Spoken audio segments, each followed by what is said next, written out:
최재형 목사가 김건희에게 명품백을 비롯해서 이 고가의 선물들을 하면서 당시 이를 대가로 김창준 전 미 연방 하원 의원을 윤석열 정부의 국정자문위원으로 임명해달라 이런 내용, 그리고 사후 국립묘지에 안장되고 싶어 한다 이런 이야기를 전달한 거, 그리고 최재형 목사가 명예직 부사장으로 있는 통일TV의 방송 재개 요구를 했던 것, 이런 것과 관련해서 김건희가 이 요청을 직접 전달해서 실제 대통령실과 국가보훈부가 움직인 그 정황이 포착되었다라고 하지 않습니까? 이번에 밝혀진 직무 관련성 수사의 단초가 될 것으로 보여지는 이 움직임, 이거 지난 2022년에 있었던 일인데 좀 더 자세하게 말씀을 드리자면, 고가의 선물과 함께 김건희에게 전달된 최재형 목사의 의견이 반영이 돼서 대통령실 소속의 조모 과장과 당시 국가보훈부의 직원이 먼저 연락이 왔다라고 하는 거예요. 참고로 그 조모씨, 조씨의 경우는 21대 국회에서 여러 국민의힘 의원실에서 보좌관 역할을 했던 사람이라는 거고, 그리고 대통령실 부속실에서 이 김건희의 행사라든가 이 일정들을 전담하는 직원이랍니다.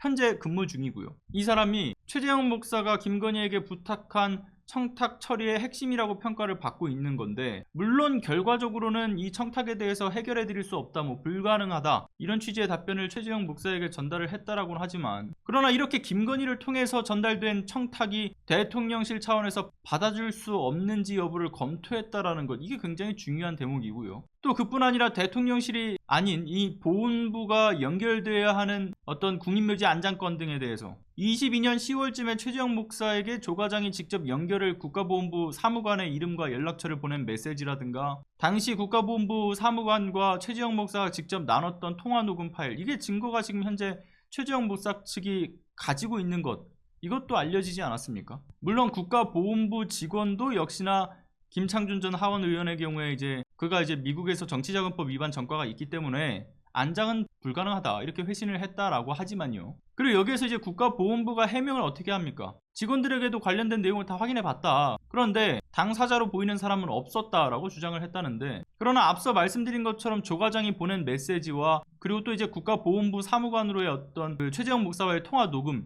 내용, 이걸 통해서도 금세 확인될 수 있는 사안인데도 불구하고 이 국가보훈부가 납득하기 어려운 이 해명을 내놓은 것으로 봐서는 제대로 영린을 건드렸다 라고 생각이 들죠. 이를테면 국가보훈부가 덧붙인 해명도 그래요. 설령 그런 일이 있었다고 해도 그게 뭐가 문제냐, 민원 처리 업무의 일환이다, 이런 취지의 해명을 했었다라는 것인데, 명백한 문제죠. 명백한 문제. 그런 청탁성 민원이 다름 아닌 김건희가 받은 고가의 선물을 통해서 대통령실을 통해 내리꽂혀진 민원이기 때문에 문제인 거죠. 그리고 이런 청탁이 대체로 받아들여지지 않은 점이 있다고 해서, 그래서 청탁이 안 되는 것은 아니죠. 누구든지 직접 또는 제3자를 통해서 직무를 수행한 공직자에게 부정한 청탁을 해서는 안 된다라는 청탁금지법, 이런 현행법도 있지만, 권한도 없는 김건희가 비선 권력으로서 이런 특혜성, 청탁 민원에 직접 신경 써서 대통령실과 국가보훈부까지 움직였다라는 거, 중대한 국정농단의 한 축으로 볼 수밖에 없다, 그렇게 보여집니다. 무엇보다 최재형 목사가 실제 어떤 청탁이 아니라 일련의 김건희를 통한 청탁의 흐름들을 확인하기 위한 잠입 취재로